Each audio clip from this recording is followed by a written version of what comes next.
US fighters scramble to intercept a fast-moving jet. It's a mid-air emergency. Can he see anything in the cockpit? The aircraft was flying toward a large metropolitan area. Get me someone from the Learjet. I need to know how long this plane can stay in the air. If it went down in those areas, there'd be mass casualties. Pro golfer Payne Stewart is on his way to Dallas with some close business associates. Learjet 47 Bravo Alpha, roger that, Jacksonville. The controller clears the jet to keep climbing all the way to 39,000 feet. Learjet generally flies higher than the commercial airliners. By flying at high altitudes where the air is thin, the Lear saves on fuel. So you're getting from point A to point B, costing you less. 47 Bravo Alpha, please acknowledge. There's no answer. 47 Bravo Alpha, this is Jack Center. What's up? It's that Learjet. It's not answering. Maybe he's off frequency. The Learjet has nearly reached its approved cruising altitude of 39,000 feet. They're still climbing. Let me see their flight plan. When it climbed through 39,000 feet, everybody knew that there was a major problem. Any pilot, do you have contact with the Learjet? Negative. Nothing from the Learjet. It's been 20 minutes since Payne Stewart's plane left Orlando. This is Jacksonville Center. I'm declaring an emergency. Ben's in here. Experts at the National Transportation Safety Board are notified of the escalating emergency. Give me a map.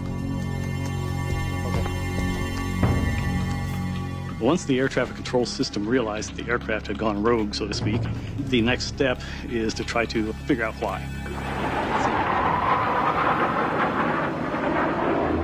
The situation is growing more urgent. The runaway plane has been out of contact for more than an hour, and it's about to fly over the densely populated area around Memphis. If it went down in those areas, there'd be mass casualties. Get me someone from the Learjet. I need to know how long this plane can stay in the air. We have a developing story, as you may have heard. There is a civilian Learjet.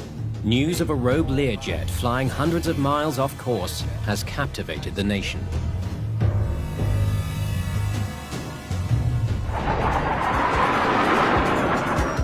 If it doesn't change course soon, the fighter jets may be forced to take drastic measures. If the decision came out that they were to take the airplane out instead of allowing it to go towards a metropolitan area, that decision would have to come from the White House. The FAA began tracking an aircraft in distress. The president was made aware of this situation this morning in a meeting with his economic advisors. In the air, the F-16 pilots have caught up with the rogue plane. Stand by. I can't quite see. There was no panels missing. There was no gas leaking, for instance. There was no any other fluids leaking. There was no obvious exterior damage. Can he see anything in the cockpit? Stand by. I'm going to go take a closer look.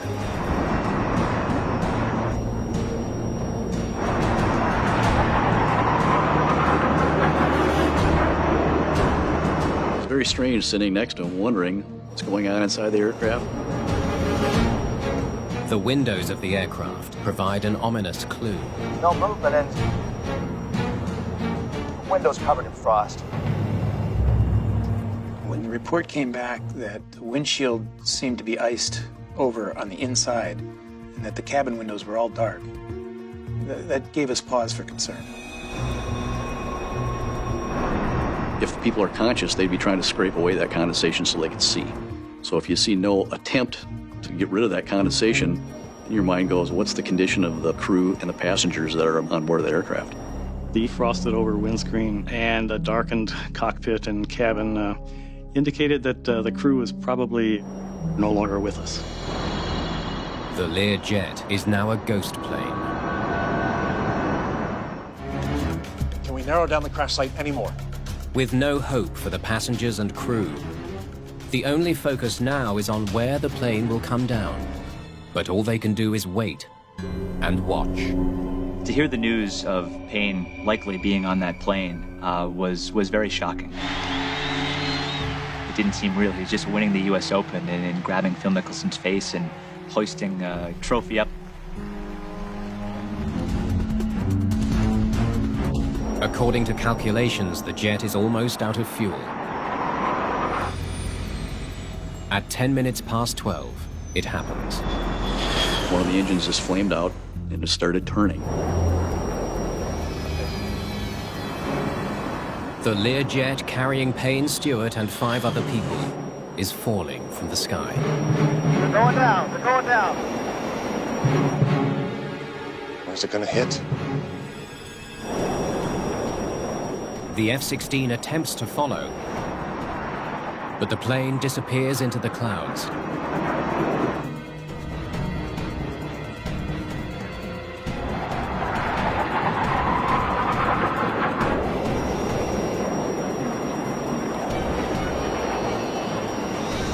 Center, I've got a crash site.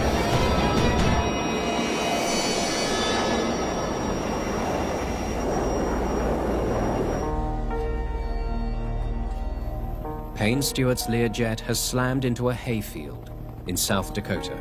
There are no survivors. You have human beings on that aircraft, and they have a life, they have a family, they have a connection, they have a story. And you're part of the end of their story, unfortunately. So if you look back on it, it's a very, very sad deal. I think there was a sense of relief when the airplane actually did go down in a rural area that it did not impact a major metropolitan area.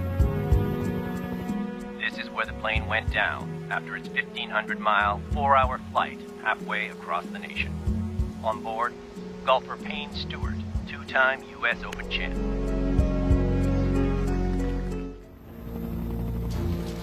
At the Learjet crash site, investigators dig through layers of earth.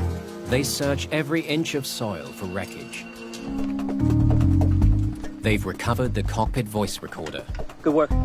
The only recording device on board. Okay. Let's hear it. The recording captures sounds during the last 30 minutes of flight. As they listen, investigators make a disturbing discovery. No one on board is talking at all. It was eerie because the airplane is flying and there is no voice whatsoever. Turn that up, please. We can hear warnings in the cockpit, buzzers, things like that. So even though no voices are heard, there's valuable stuff on those. That's the cabin altitude warning. We're definitely looking at a loss of pressure accident. The recording confirms Benson's hunch. The plane suffered some sort of decompression failure. The higher the altitude, the lower the air pressure gets. Above 10,000 feet, the air outside is so thin that the cabin air must be pressurized so that pilots and passengers can get enough oxygen to breathe. Pressurization prevents the life-threatening condition called hypoxia. Dr. Mitchell Garber is an expert on just how quickly hypoxia can incapacitate a pilot.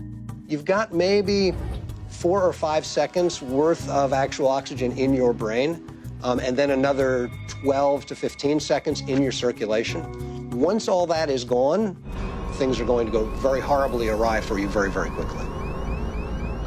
The evidence paints a chilling picture.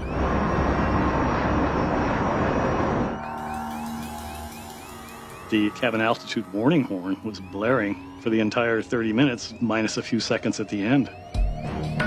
The mystery now is why did Payne Stewart's Learjet lose vital cabin pressure?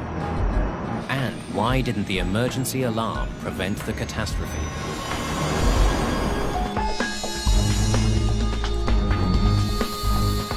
Not much to go on.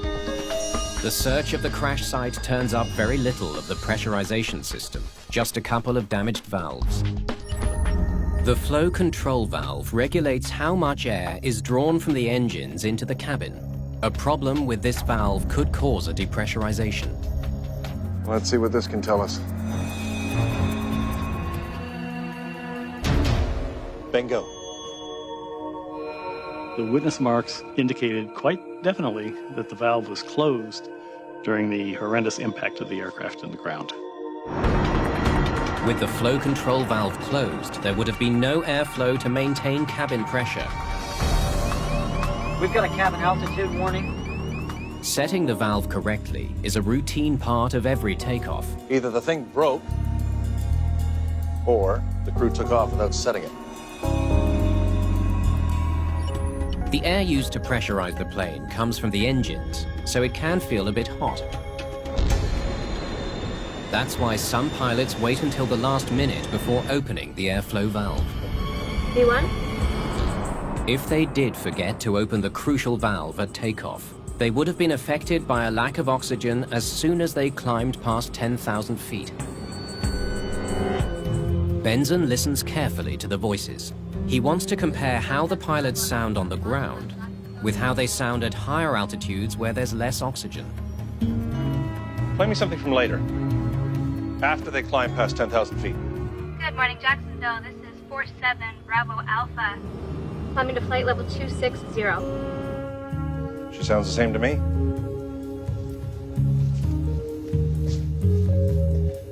So everything's fine up to that last radio call. Transmissions from the first officer were clear, so we knew at that altitude things were going fine. The timing tells Benson that the crew set the valve correctly at takeoff. Cabin air switch.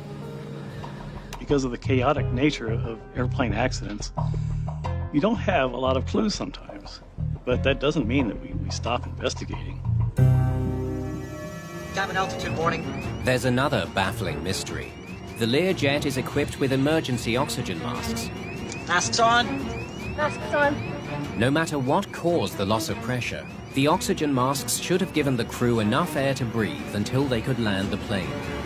If a crew happened to get an altitude warning, gosh, the first thing any flight crew should do would be to don an oxygen mask. Can't breathe. Can you breathe?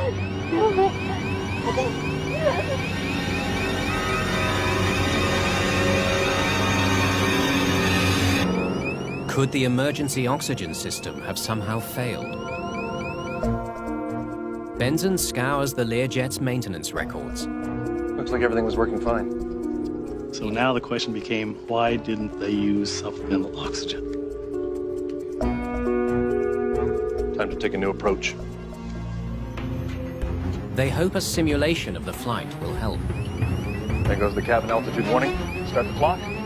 You've got maybe 15 seconds to do something once you become in a environment that's almost eliminated with oxygen.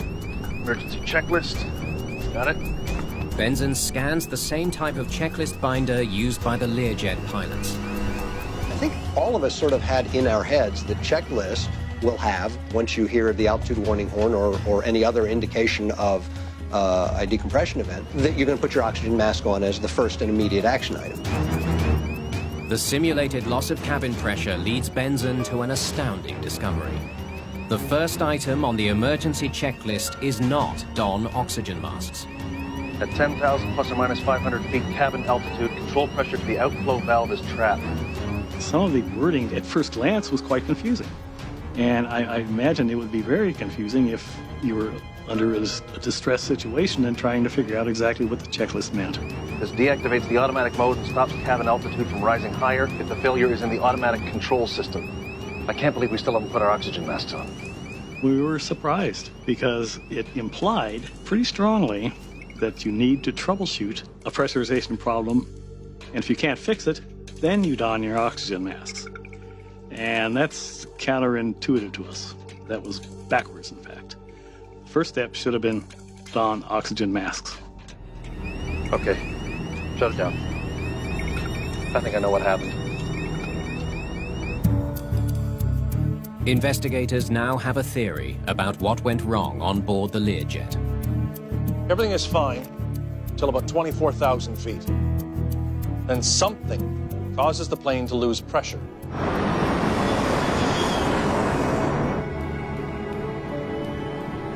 We've got a cabin altitude warning. Emergency checklist. They reach for their checklist and start to troubleshoot. What does the checklist say? A At 10,000 plus or minus 500 feet, have an altitude control pressure to the outflow valve is trapped. They picked up a checklist, read it, were confused by it, and the oxygen masks were sitting there unused. Could it be the bleed air? This deactivates the automatic mode and stops cabin altitude from... Hypoxia sets in with devastating speed. After 15 seconds, the crew would be confused and disoriented. 10,000 cabin control pressure. You actually start to lose consciousness. And if you don't get oxygen delivered back to you, eventually you're going to die from oxygen starvation. But before they can solve the problem, the crew loses consciousness. Without those masks on, they wouldn't stand a chance.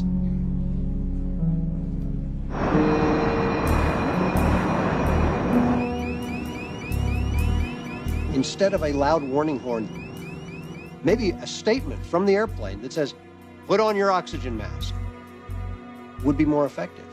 Rather than having people who are having to try and figure out what the sound is, having to deal with the sound itself, and then having to try and figure out what they're supposed to do about it.